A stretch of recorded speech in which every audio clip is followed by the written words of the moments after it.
The trips have taught me that there's more to life than going to a 9-to-5 job and just doing the normal everyday stuff.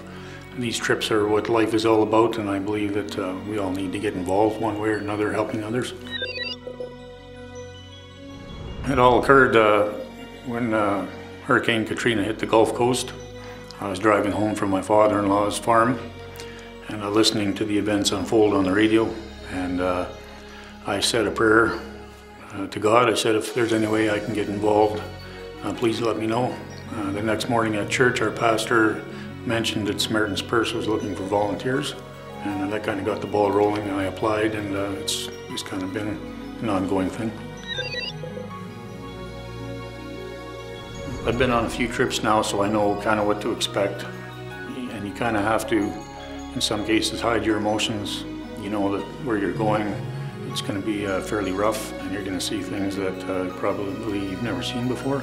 But you know you go there for a reason, to help people, whether it's to clean up after a disaster, whether it's to help people rebuild their lives, build homes, or whatever the case is. And I don't know how to explain it. You just know that you're going there to help people, and that's the number one thing. And you're going to, if you can lead people to Christ, and you're there to work for Christ and to bring His love to them, regardless of the situation they're in.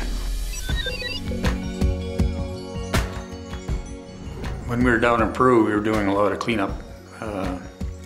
What we were asked to do was clean up church sites and basically tear down churches that were unstable.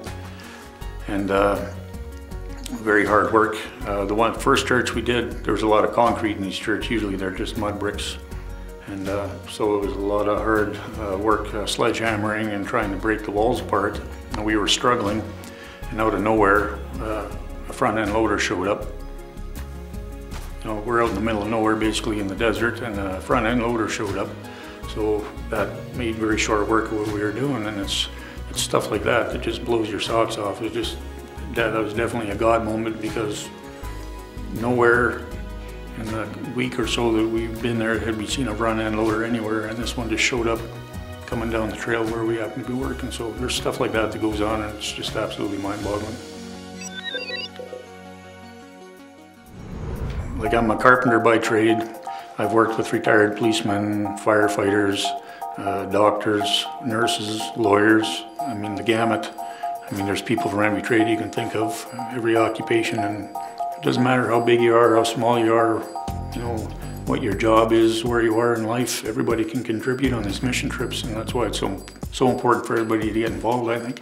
I believe personally that we've all been put on this earth for a reason, and I believe that's to help those that are less fortunate, to those that are going through trying times. The biggest thing I'd say is keep an open mind. Pray a lot before you go, just for spiritual strength, and don't make excuses why you can't go. Just go do it, and it'll change your life. It'll be an experience you'll never forget.